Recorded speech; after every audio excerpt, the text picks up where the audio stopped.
Bonjour à tous et bienvenue dans une nouvelle vidéo. Aujourd'hui nous allons aborder un sujet crucial tant pour la santé que pour tout type de guérison. En effet, nous pensons être suffisamment hydratés car nous buvons plusieurs verres d'eau dans la journée et enchaînons les tasses de café et de thé. Or, on se trompe complètement, la plupart d'entre nous sommes déshydratés. C'est pourquoi aujourd'hui on va voir ce qu'est une véritable hydratation. Alors reste bien avec moi jusqu'au bout si ce sujet t'intéresse. Bienvenue sur la chaîne d'Edwige Santé Végétale, la chaîne qui t'aide à sortir des troubles du comportement alimentaire grâce à une alimentation 100% végétale et majoritairement crue. On entend souvent dire qu'il faut boire en moyenne 1,5 litre d'eau par jour pour rester hydraté. Le souci, c'est que on a tendance à mettre dans cette quantité de liquide, en fait, tout type de liquide et considérer également que les boissons chaudes, que les boissons toutes prêtes font partie de l'hydratation. Donc, en fait, boire un tas de tasses de thé, enfiler 6 tasses de café par jour, ce n'est pas être hydraté. De même que ce n'est pas parce que tu vas aux toilettes très fréquemment que tu es suffisamment hydraté. Dans cette vidéo, on va donc voir exactement pourquoi l'hydratation est si importante pour le corps. Ensuite, on va voir quels sont les signes de déshydratation. Et enfin, on verra quelles sont les boissons qui déshydratent et au contraire, celles qu'il faut privilégier, celles qui sont idéales pour une bonne hydratation. Dès maintenant, je t'incite à me laisser un petit pouce bleu vers le haut si ce type de contenu t'intéresse et pour favoriser l'algorithme. Et si tu es nouvelle ou nouveau sur cette chaîne, eh bien, pense à t'abonner. En guise de cadeau de bienvenue, je t'offre un recueil de 20 recettes de sauces sans huile et sans produits nocifs. Tu trouveras le lien dans la description pour le télécharger.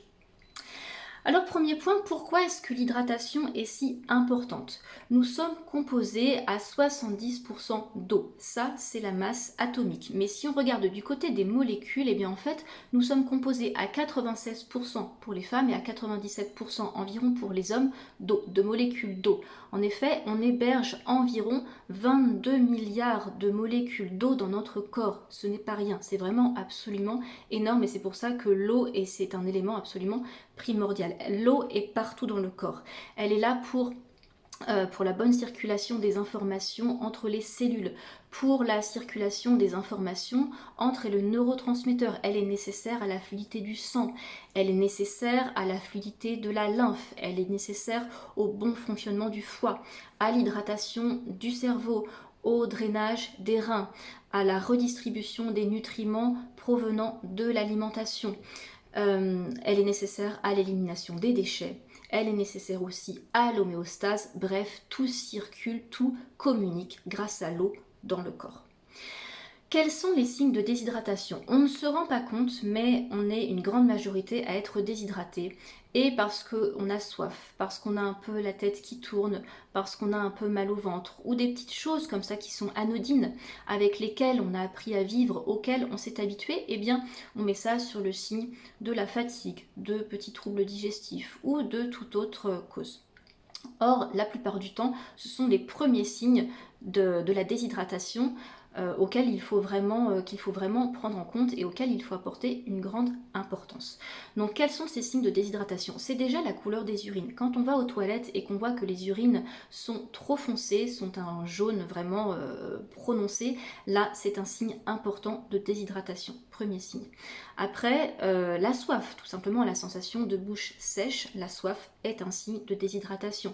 Lorsqu'on manque d'énergie, de fatigue, lorsqu'on a des vertiges, qu'on ressent confusion mentale, brouillard mental, également les migraines, la fatigue, tout ce qui est irritabilité, nervosité, émotivité. Si on regarde du côté des cheveux également, les cheveux ternes, pelliculeux, les cheveux qui tombent aussi. Tout ce qui est du côté des émotions, mais aussi les tendances dépressives, ça peut venir d'une déshydratation chronique installée depuis longtemps. Donc tendance dépressive, le brouillard mental, la baisse d'énergie, les yeux creux, les yeux fatigués, les crampes musculaires. les crampes musculaires. Attention évidemment au magnésium, au potassium, mais aussi à la déshydratation.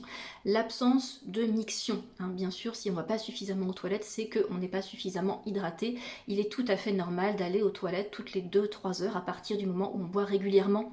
J'insiste notamment pour ce qui est des nourrissons, des tout petits bébés. Il faut vraiment surveiller leurs urines car un petit bébé doit faire pipi environ toutes les heures. Il boit, il fait pipi et ainsi de suite. C'est vraiment quelque chose de fondamental. La digestion, la mauvaise digestion, la constipation, le reflux gastrique également, et la chute de tension. Évidemment, il y a d'autres symptômes, après on va arriver dans des choses un peu plus graves, mais tout ceci vraiment doit nous alerter, et la première chose à faire, c'est de s'hydrater correctement. Toute personne devrait boire au moins entre 2 et 3 litres par jour. Le minimum du minimum, comme on fait pour se repérer, c'est qu'on va prendre sa taille et on va, en fait par exemple moi je fais presque 1m70, et bien pour 1m70 je dois boire vraiment au minimum 1,7 litres d'eau. Donc pour être sûr, pour être confortable, il vaut mieux miser sur 2 litres d'eau. Et évidemment, on adapte ceci en fonction de la saison, en fonction de l'effort physique. C'est vrai qu'en hiver, c'est pas forcément évident de boire suffisamment, on n'y pense pas, avec le froid, on a moins soif, mais c'est vraiment très important, surtout si, comme j'ai dit tout à l'heure, par exemple, on ressent des signes de fatigue, on a un petit peu la tête qui tourne. Attention également pour les femmes allaitantes. Les femmes allaitantes, évidemment, produisent avec le lait énormément de liquide, il y a beaucoup de sorties de liquide, c'est quelque chose qui fatigue en plus l'allaitement, donc pour être au top, il faut vraiment la augmenter. 4 litres d'eau minimum pour une femme allaitante, très très très important. Maintenant, quelles sont les boissons qui hydratent, quelles sont les boissons qui déshydratent? Alors, première chose, attention, tout ce qui est infusion, les bouillons maison, sans sel, les jus de fruits également pasteurisés, pas forcément de mauvaise qualité, par exemple un bon jus de fruits correct, sans sucre ajouté, fait à partir de 100% jus, c'est pas quelque chose de mauvais, c'est pas quelque chose à bannir, mais tout ceci, ce sont des boissons qui n'hydratent pas. C'est pas parce que c'est du liquide que ça hydrate, je le répète, c'est ce que j'ai dit tout à l'heure.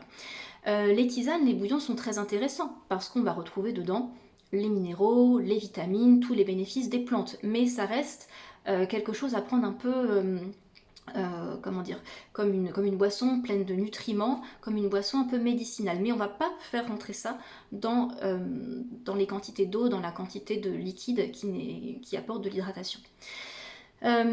Par contre, vraiment là, attention, tout ce qui déshydrate, c'est le café, que ce soit du café classique ou même décaféiné, le thé, tout type de thé, thé noir, thé vert, cacao et chocolat. Après les bouillons salés, tout ce qui est boisson toute prête, les soupes toutes prêtes, les sodas, le vinaigre, le sel, tout ça, ça engendre la déshydratation. Donc vraiment, faire sortir ce type de boisson de ton alimentation, de ton quotidien, si tu as l'habitude d'en utiliser.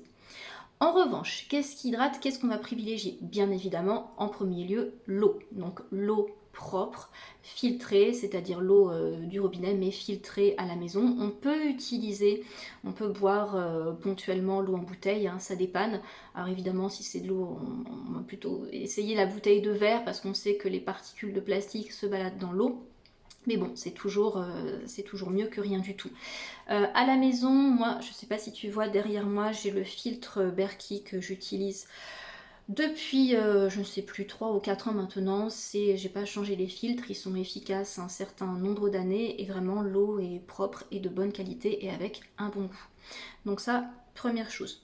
Ensuite, évidemment, tout ce qui est les jus frais, les jus de légumes et de fruits frais, jus de céleri, les jus verts, jus de concombre, en particulier très hydratant, jus de concombre, jus de pastèque et jus de melon. Bon, évidemment, là ce n'est plus trop la saison, mais sache que ce sont vraiment les boissons les plus hydratantes parmi les jus.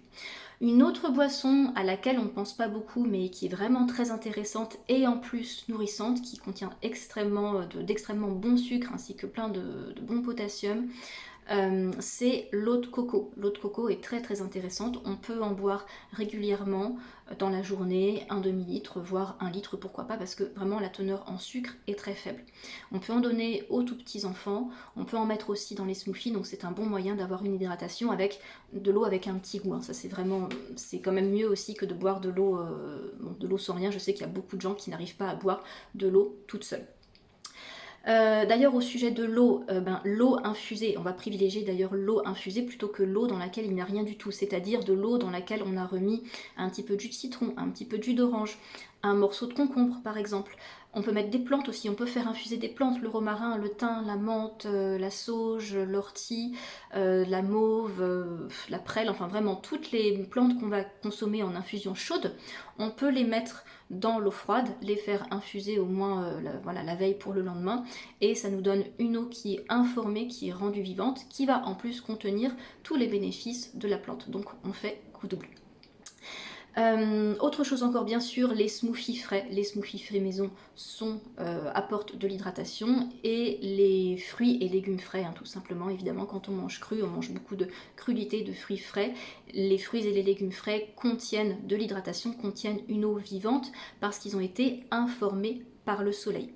Alors attention toutefois, ce n'est pas parce que tu manges 80% ou même 100% cru que tu dois limiter ton hydratation. L'hydratation, elle doit quand même rester très importante, comme j'ai dit tout à l'heure, autour au moins de 2 litres d'eau. Ce qui signifie que même les personnes, que justement au contraire les personnes qui mangent majoritairement cuit, qui mangent de l'alimentation classique, donc chargée en graisse, en protéines, peut-être en aliments transformés, en sel, devraient même boire le double, devraient boire facilement 4 litres d'eau pour compenser non seulement la perte d'eau, l'eau que perdent les aliments lorsqu'ils sont cuits, mais aussi pour compenser cet effet déshydratant que j'ai donné tout à l'heure, du sel et de tout ce qu'on peut trouver dans les plats cuits. Donc voilà pour aujourd'hui. Ah oui, dernière chose que j'ai oublié, c'est comment on fait dans la pratique pour arriver à son quota d'eau. La chose la plus simple, c'est déjà de commencer sa journée avec 500 ml d'eau dans laquelle on va ajouter un petit peu de citron. Tu prépares ça la veille, tu laisses ça dans ta cuisine ou sur ta table de chevet, comme ça au réveil, paf, on a l'eau à côté et on n'a pas besoin d'y penser.